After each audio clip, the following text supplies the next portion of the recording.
Hello friends, मेरा नाम है नीलेश बजाज और इस वीडियो में हम देखेंगे types of calling the constructor in C plus plus. Okay, so let's start. देखिए दोस्तों, आपने इसके पहले की मेरी वीडियो में देखे होंगे कंस्ट्रक्टर क्या होते हैं, कंस्ट्रक्टर के टाइप्स कौन से होते हैं एंड कंस्ट्रक्टर ओवरलोडिंग। जैसे यहाँ पे इस प्रोग्राम में मैंने क्या किया है, क्लास का नाम सैम्पल और यहाँ पर एक सिंपल कंस्ट्रक्टर बना के रखा है, पैरामीटराइज कंस्ट्रक्टर बना के रखा है और उसी तरह एक कॉपी कंस्ट्रक्टर बना के रखा है और क्लास के डेटा को शो करने के लिए एक शो नाम का फंक्शन बना के रखा है। ओके, देखिए ये फंक्शन क्यों है, क्योंकि इसका नाम एक यूजर डिफाइंड नेम है, बट इनको हम कंस्ट्रक्टर क्यों बोलते हैं, क्योंकि कंस्ट्रक्टर का नाम वही होता है जो आपके क्लास का नाम होता है। Means constructor are special function of your class. Okay, चलो अब इस वीडियो में मुझे क्या दिखाना है आपको कि कंस्ट्रक्टर को कॉल करने के टाइप्स कौन से।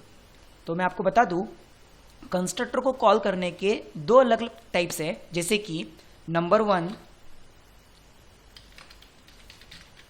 Implicit call to the constructor and number 2 explicit call to the constructor. Okay, मतलब जैसे हम नॉर्मली अभी तक कंस्ट्रक्टर को कॉल करते हैं तो आपको तो पता ही है कंस्ट्रक्टर कब कॉल होते हैं, as soon as we create the object of our class.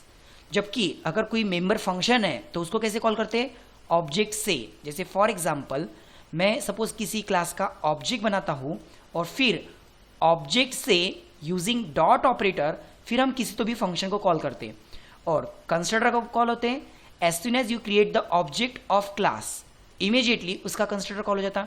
लेकिन अब हमें यह देखना है कि कंस्ट्रक्टर को कॉल करने के इम्प्लिसिट टाइप और एक्सप्लिसिट टाइप कौन सा है। ओके, सो देखो मैं यहां पे बनाता हूं अभी मेन फंक्शन और फिर उस मेन फंक्शन से हम कंस्ट्रक्टर को कॉल करेंगे। ओके, सो वॉइड मेन,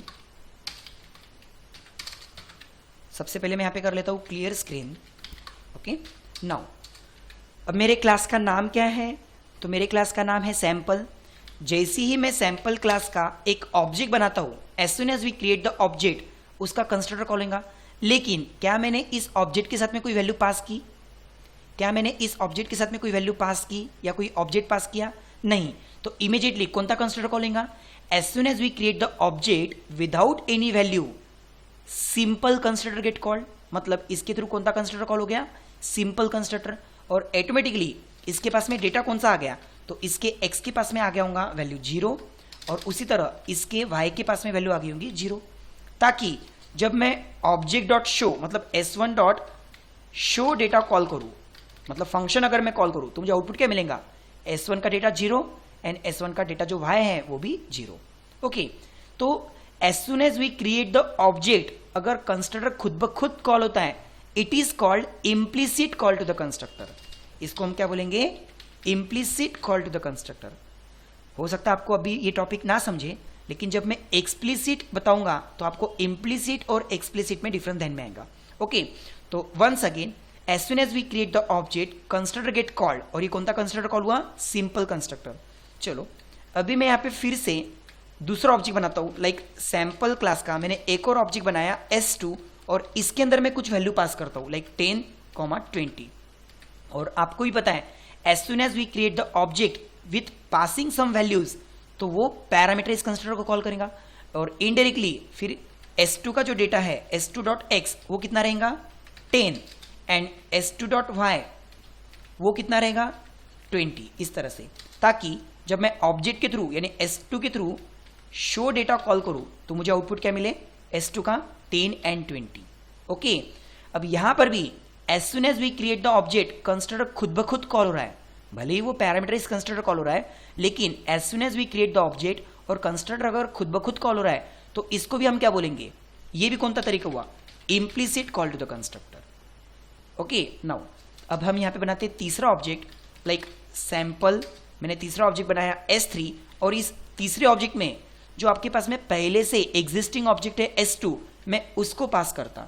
ओके, ताकि s2 का डेटा किसको मिलना चाहिए, s3 को। So as soon as we create the object by passing existing object then copy constructor get called, ताकि ये s2 किस में आ गया, t में, और वो t का जो डेटा है वो किसको मिल रहा, s3 के x और y को, तो इसको हम क्या बोलेंगे, कॉपी कंस्ट्रक्टर कॉल हुआ। तो यहां पर S3 का x क्या मिलेगा मुझे, सेम जो S2 का था दैट इज 10, और S3 का मुझे y क्या मिलेगा, जो आपके S2 का y था दैट इज 20। ओके, ताकि जब मैं S3 dot show data call करूं तो अगेन मुझे S3 का डेटा क्या मिलना चाहिए, वही 10 एंड 20। और as soon as we create the object, अगर कंस्ट्रक्टर खुद ब खुद कॉल हो रहा है, चाहे वो कॉपी कंस्ट्रक्टर हो, तो इसको हम बोलेंगे implicit call to the constructor. Implicit call to the constructor. तो देखो, as soon as we create the object without passing any value is called implicit call to the simple constructor. As soon as we create the object by passing some values is called implicit call to the parameterized constructor, and as soon as we create the object by passing existing object as a parameter to assign its data to the calling object is called implicit call to the copy constructor। अब हमें देखना है explicit call किसको बोलते हैं, तो यहां पे ध्यान देना अच्छे से। मैंने यहाँ पे एक और ऑब्जेक्ट बनाया, सपोज सैंपल का S4। यदि मैं इसको ऐसे ही सेमीकोलन लगा के छोड़ दूं तो ये क्या होगा, as soon as we create the object खुद ब खुद कंस्ट्रक्टर कॉल होगा। कौन सा वाला, सिंपल वाला। लेकिन यहां पर मैं इस S4 को असाइन करना चाहता हूं बाय यूजिंग असाइनमेंट ऑपरेटर। और क्या असाइन करना चाहता हूं, तो मैंने यहां पे कॉल किया एक कंस्ट्रक्टर मैन्युअली। यहां पर क्या था, as soon as we create the object constructor खुद ब खुद कॉल हो रहा था, लेकिन यहां पर मैं क्या कर रहा हूं, सैंपल का जो मैंने ऑब्जेक्ट बनाया S4, इसको मैं असाइनमेंट ऑपरेटर से असाइन करना चाहता हूं। क्या असाइन कर रहा हूं मैं, एक कंस्ट्रक्टर कॉल होगा सिंपल वाला, और उसका जो डेटा है 0 0 वो इसको असाइन होगा। मतलब S4 ने खुद ने कंस्ट्रक्टर को कॉल नहीं किया, बल्कि उसको हमने असाइनमेंट ऑपरेटर से असाइन करवाया ताकि उसके पास में डेटा कौन सा आ जाए। तो S4 के पास में x की वैल्यू कितनी आएंगी, 0, और S4 के पास में वैल्यू कितनी आएंगी, 0। तो यहां पर हमने क्या किया, यूजिंग असाइनमेंट ऑपरेटर एक सिंपल कंस्ट्रक्टर कॉल किया और उसकी वैल्यू S4 को असाइन की, ताकि जब मैं S4 डॉट शो करूं तो उसका डेटा मुझे क्या मिले, 0 0। तो इसे हम बोलेंगे explicit call to the simple constructor. Explicit call to the simple constructor. Same उसी तरह यहां पर सपोज मैंने एक और ऑब्जेक्ट बनाया सैंपल क्लास का S5। अगर मैं ऐसे ही इसको सेमीकोलन लगा दूं तो क्या होगा, as soon as we create the object simple constructor खुद ब खुद कॉल हो जाएगा, और उसको हम बोलेंगे implicit call to the simple constructor. लेकिन इसको भी अगर मैं असाइनमेंट ऑपरेटर से मैन्युअली एक कंस्ट्रक्टर कॉल करूं और उसके अंदर वैल्यू पास करूं लाइक 5 एंड 55, तो ये हो गया हमारा explicit call to the parameterized constructor. यहां पे कैसा था, as soon as you create the object and pass the value, तो इमीडिएटली उसने खुद ब खुद पैरामीटराइज्ड कंस्ट्रक्टर कॉल किया था। और यहां पर कैसा है कि आपने S5 नाम का ऑब्जेक्ट तो बनाया, लेकिन उसको असाइनमेंट ऑपरेटर से क्या असाइन किया, तो पैरामीटराइज्ड कंस्ट्रक्टर। इसको हम बोलेंगे explicit call to the constructor. और फिर यहां पर S5 का जो x है वो कितना मिलेगा हमें, 5, और S5 का जो y है वो कितना मिलेगा हमें, 55। ओके, सो S5 डॉट शो डेटा करने से हमें आउटपुट क्या मिलेगा, 5 एंड 55। तो ये कौन सा तरीका हुआ, explicit call to the constructor.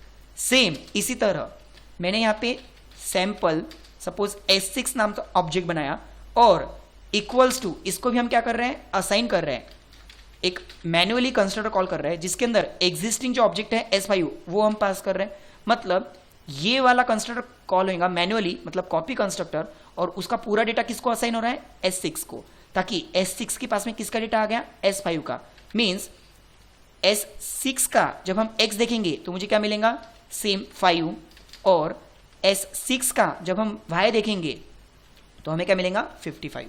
सो ये जो तरीका हुआ S6 के लिए, मतलब as soon as we create the object खुद ब खुद कंस्ट्रक्टर कॉल नहीं हुआ, बल्कि उस ऑब्जेक्ट को सामने से मैन्युअली हमने क्या इनिशियलाइज किया, क्या असाइन किया, एक कॉपी कंस्ट्रक्टर की वैल्यू। सो इसको हम बोलेंगे explicit call to the copy constructor. और जब S6 डॉट शो डेटा हम कॉल करेंगे तो हमें वैल्यू क्या मिलेंगी, 5 एंड 55। और ये तरीका कौन सा हुआ, explicit call to the copy constructor. Okay, देखिए वंस अगेन यहाँ पे ध्यान देना अच्छे से।